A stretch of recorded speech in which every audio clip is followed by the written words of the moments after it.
Which brings me to something that I really want to get out to as many assistants as possible.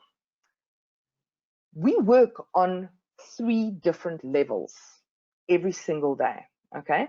And most trainers in the industry are only talking to you about 2 of these levels.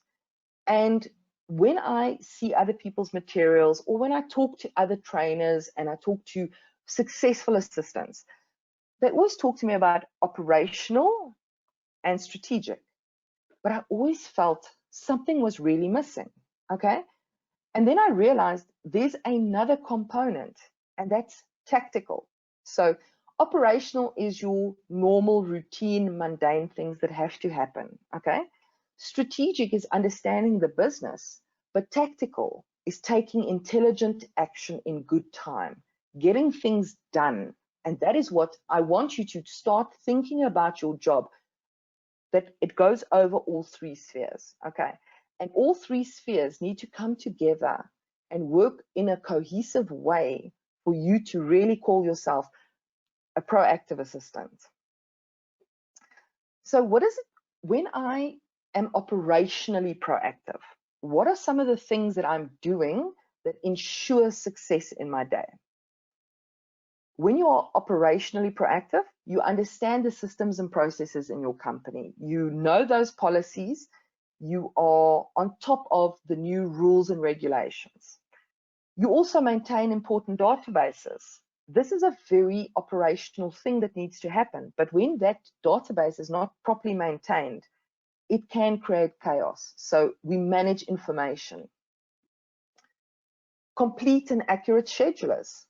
There is so much time wasted when people have to follow up with you on what is the venue and are there any attachments. So just having that awareness, this is an operational task that if you do it properly is adding value. Well-prepared documentation for meetings, getting your minutes out efficiently, effectively, promptly. Those are doing that documentation management well. You understand what your team does and what your team needs. Okay, that's very important. So when a client calls you, that you know who the person is who can solve the problem, or who the person is who's the expert on this. And you can only do that if you have that understanding of your team. You understand how the operational things you do impact your executives and your team. Okay, an example would be you've made a mistake on the venue of the meeting room for the meeting that you've scheduled. Now they all arrive there. That's an impact. Okay, it wastes time, it wastes energy, it sets the meeting off on the wrong foot. Although it's a very operational thing, your operational tasks impact people. We've got to have a working knowledge of important policies. You have to.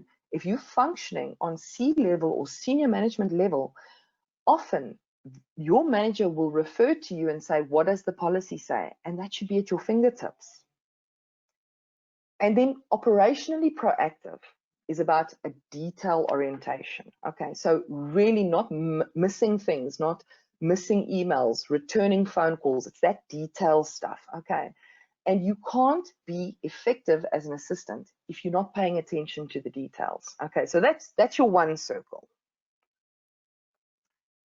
Now, the one I'm very interested in is being tactically proactive. So what kind of things can you do to be tactically more proactive? This is about precision execution. This is about action. This is about doing stuff. It's about having a sense of urgency. When you are working on stuff, not just when it's time sensitive, but looking at your to-do list and saying, what can I get through today? That sense of urgency is compelling for people. People feel you are committed to this position. You are committed to me. You're here to help me drive my success. Okay, so having that sense of urgency is important. And then I think assistants are actually like the Swiss Army knife of their teams. Assistants get all the jobs and tasks that nobody else either has the guts to take on.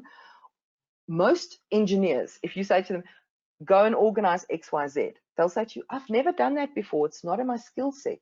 if you say the same thing to an assistant, they'll say, give me a minute, I'm going to Google this, but I'll make a plan, I'll figure it out. Okay, so we are the Swiss Army knife, but you need to, if you are tactical, you start really utilizing those skills and you start promoting those skills to others so that people become aware that you are not just the assistant, you're the person who gets things done. Okay. Exceeding expectations. If you're coming in on time, under budget, nothing makes you look as good as that. Okay. Think about where you can exceed expectations. I always say you need to undercommit and overdeliver. That's how you exceed expectations. The ability to problem solve and make decisions.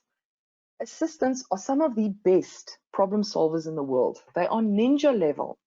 And problem solving is one of the core skills that we'll need in the future, according to the World Economic Forum. So knowing that you're already a master problem solver, but you're not shining this light, your team isn't aware that this is a valued ability. So be very aware that you're bringing something to the table that not a lot of people can do. You also need to be able to make those decisions when your executive is not available.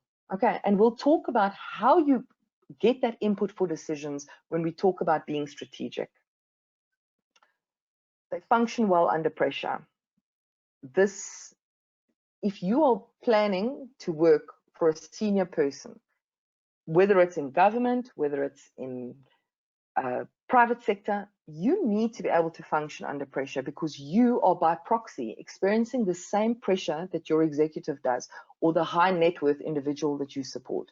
We become a second brain, a partner, a companion.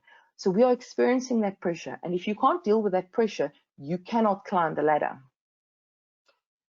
And being tactically proactive is about action. Okay, so your orientation is about what can I do? What can we fix? What can we move the needle on? Okay, so you've got to be aware that is the way that you look at being more tactical. Strategically proactive.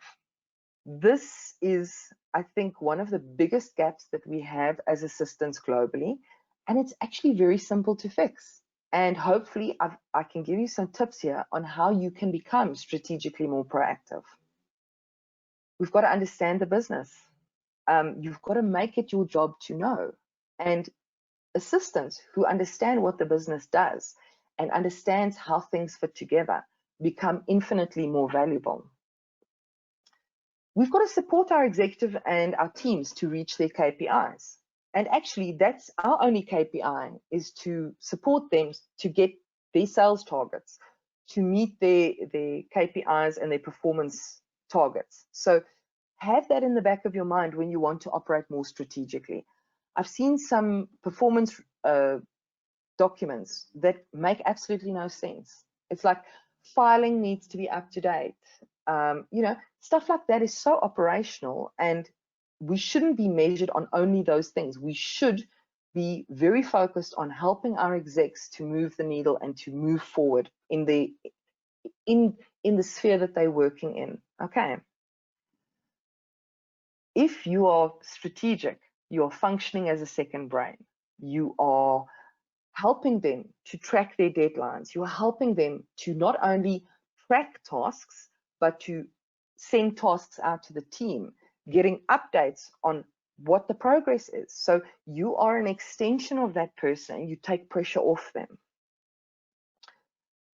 We are often expected to manage our teams in our manager's absence.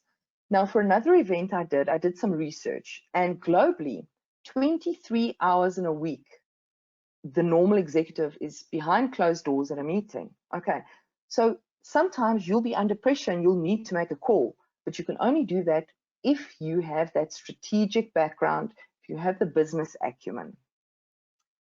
We've got to understand our industry. Where does our business fit in the industry and in our country's perspective? These things are very important. And this is your big picture orientation. This is understanding the mission. Okay. Once we understand the mission, we can then take action.